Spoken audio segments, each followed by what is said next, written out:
Всем привет! С вами снова Эрик, и это «Наука побеждать». После выпуска о тяжелых танках я получил очень много ваших комментариев и просто не мог оставить их без ответа. Многие написали, что успешно играют в командных боях на танках, которые мы брать не советовали. Что ж, с этим не поспоришь. При желании любой ТТ 8 уровня можно использовать в формате 7.42. Просто далеко не каждый игрок сможет делать это успешно.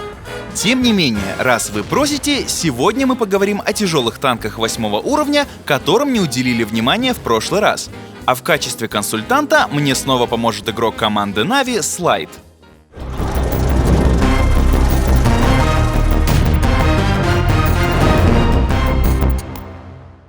Больше всего ваших комментариев было посвящено советскому премиум-танку ИС-6. С него и начнем. По мнению многих игроков, этот танк не уступает ИС-3. Так ли это? Сейчас и проверим. По динамическим показателям ИС-6 немного, но все-таки хуже. Броня корпуса почти такая же, а вот башня у шестерки хоть и рикошетная, но довольно слабенькая. Теперь сравним орудия танков. Разовый урон у ИС-6 такой же, как у ИС-3, а благодаря большей скорострельности урон в минуту даже выше. Скорость сведения обоих танков одинаковая — 3,4 секунды. Но если посмотреть на другие характеристики орудия ИС-6, то радоваться особо нечему. У танка очень большой разброс. Пробиваемость бронебойными снарядами 175 мм, а подкалиберными 217. Эти показатели одни из худших среди всех танков 8 уровня. Фактически у ИС-6 орудие от танка 7 уровня, только скорострельность повыше будет. Но что мы все о цифрах? Давайте рассмотрим конкретные примеры. Во-первых, из-за слабой брони башни на ИС-6 особо не потанкуешь, во всяком случае против опытных игроков. Это очень показательно в клинче. Тройка без труда пробивает шестерку прямо в маску орудия, а вот на премиум танке придется попыхтеть, чтобы пробить ИС-3. Тут вариант лишь один — стрелять вверх башни. В перестрелке с дальней дистанции все усугубляется еще и огромным разбросом. Сами видите, выцелить слабое место противника нелегко. Некоторые танкисты пишут, что танкуют на ИС-6 ромбом лучше любого ИС-3. Все это лишь потому, что многие из их соперников просто-напросто не знают, куда пробивать этот танк. Наткнулись на настоящий ромбом ИС-6, стреляйте в щеку корпуса. Ваш снаряд зайдет под прямым углом и наверняка нанесет противнику урон. Если же соперник стоит ровно лбом, цельтесь в НЛД или лючок мехвода. В общем, я не говорю, что ИС-6 очень плох и его не стоит брать в командные бои. Нет, просто он объективно хуже тройки, и в борьбе двух равных команд это, скорее всего, сыграет свою роль. С другой стороны, игрок, который имеет опыт игры в 7.42 и хорошо знает места пробития танков, балластом для своей команды не станет, а кроме того сможет быстро подзаработать серебра. Короче говоря, решайте сами, а мы идем дальше. Другой тяж, о котором мы не упомянули в прошлый раз, британский Карнарвон. Аппарат весьма интересный, юркий, с отличным обзором и не менее отличными углами вертикальной наводки. Урон в минуту на уровне конкурентов, а скорость сведения и разброс орудия лучшие среди одноклассников. Для рандома танк действительно хорош. Но все же он не так универсален, как ИС-3, и для командных боев подходит меньше. А все потому, что у британца есть два главных недостатка — его броня и очень низкий урон за выстрел. Башня танка легко пробивается по бокам и над маской орудия. Кроме того, знающие игроки часто стреляют в стык башни и корпуса и критуют. НЛД танка также уязвим. По броне бортов и кормы Карнарвон выигрывает только у совсем уж картонного AMX 50-100. Танковать ромбом на нем получится едва ли. Что касается урона за выстрел, то комментировать особо нечего. Максимальный 283, средний 230. Для формата 7.42 это очень мало. Еще один танк, о котором нас просили рассказать, ФЦМ-50Т. Это самый мобильный тяж 8 уровня. Даже AMX 50-100 уступает ему в подвижности. Кроме того, у танка неплохая точность, быстрое сведение и хорошие углы вертикальной наводки.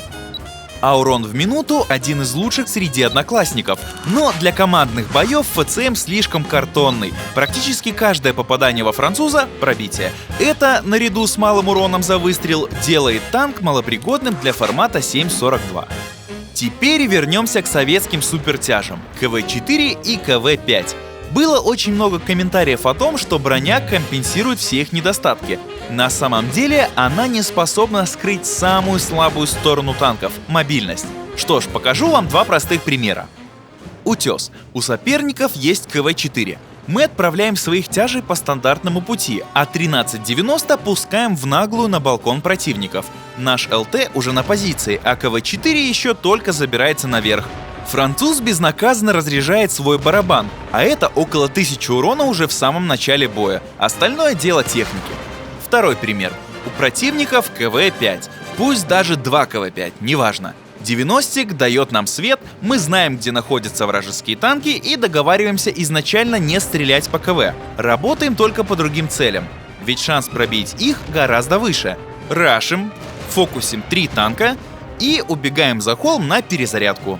После этого добиваем оставшихся. Как видите, если подходить к вопросу с умом, то даже самая хорошая броня не спасет вашего противника от поражения. Да, на городских картах с такими соперниками придется сложнее, но это всего 2 карты из 8. Впрочем, АКВ на сегодня достаточно. Теперь о китайских тяжах. Многие пишут, что они лучше 3-го ИСа. Давайте разбираться подробнее. У 112-го хорошая броня башни и высокая максимальная скорость, а вот динамика разгона не из лучших. Но главный недостаток танка — его ствол. Урон за выстрел, точность, скорость сведения и пробитие бронебойными такие же, как и у ИС-6. Казалось бы, пробитие голдовыми снарядами лучше, а скорострельность хуже, чем у советского танка. На деле же у 112-го кумулятивные снаряды, а как вы знаете, они имеют проблемы с нанесением урона через гусеницы и не обладают нормализацией. Кроме того, баки у этого китайца расположены спереди, поэтому очень часто танк поджигается пробитием в лоб.